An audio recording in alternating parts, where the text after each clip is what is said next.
रामकृष्ण हरी.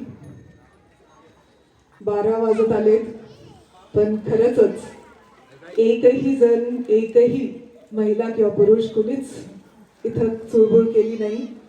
महाराज, खरंच तुमच्या कीर्तनामध्ये खूप ताकद होती आणि खूप आमच्या सर्वांना छत्रपती शिवाजी महाराज आणि छत्रपती संभाजी महाराजांचा इतिहास तुम्ही सांगितला, त्याबद्दल मी तुमचे खऱ्या मनापासून आभार मानते.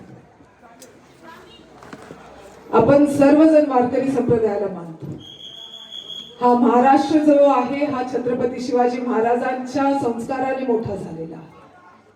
हा महाराष्ट्र छत्रपती संभाजी महाराजांच्या संस्काराने मोठा झालेला आहे. हा महाराष्ट्र शाहू फुले आंबेडकरांचा आहे आणि हा महाराष्ट्र ज्या सावित्रीबाईंनी खरंच त्यावेळेस जो लढा महात्मा फुलेंनी किंवा सावित्रीबाईंनी केला, ज्यांच्या विरोधात केला, त्यामुळे आज आपण सर्व महिला, सर्व मुली आज इथे उभा राहून बोलू शकतोय. त्या सावित्रीबाईंना आपण खरं वंदन केलं पाहिजे. छत्रपती शिवाजी महाराज हे हे मराठा समाजाचे होते किंवा ह्या महाराष्ट्राच्या भूमीचे होते,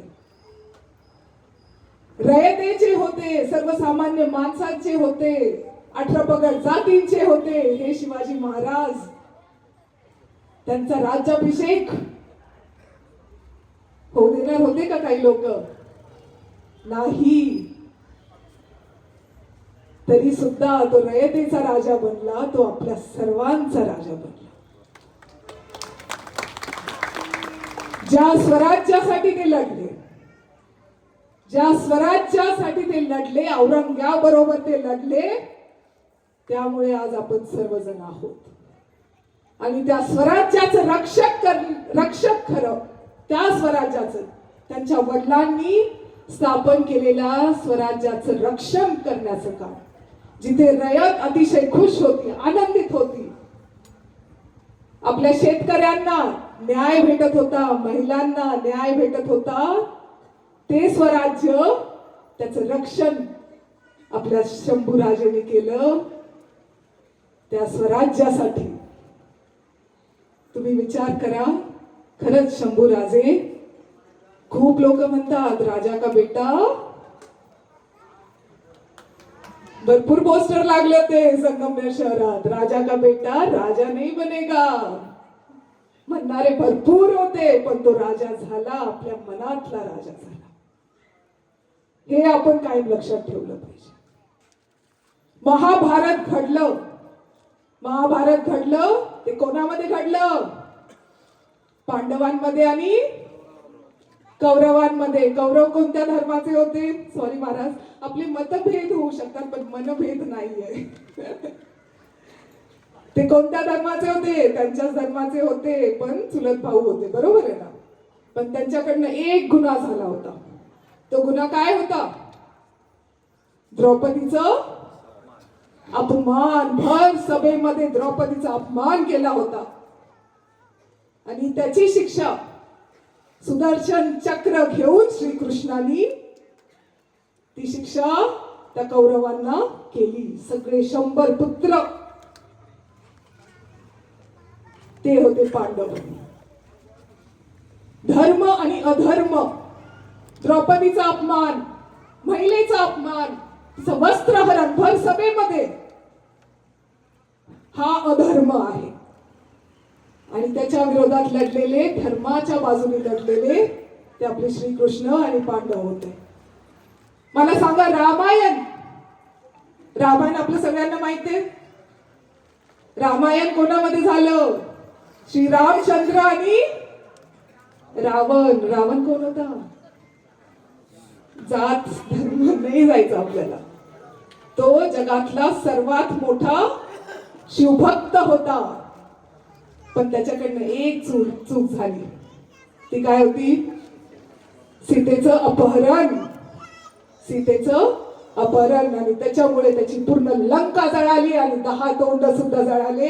हे कशामुळे झालं? कारण एका स्त्रीचा अपमान.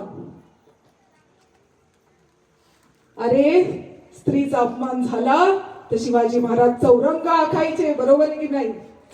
आणि आता आपल्या संगमनेरमध्ये एका छोट्याशा 6वीतल्या मुलीवरती ऍसिड फेक होतो. ऍसिड, तिच्या चेहऱ्यावरती ऍसिड फेकलं जातं. 15 दिवस उलटून गेलेत, अजून आरोपी माहित नाही कोण. अरे एक मुलगी 18 वर्षाची नर्सिंग शिकतीये, तिला नर्स बनायचंय. अतिशय हलाखीची परिस्थिती.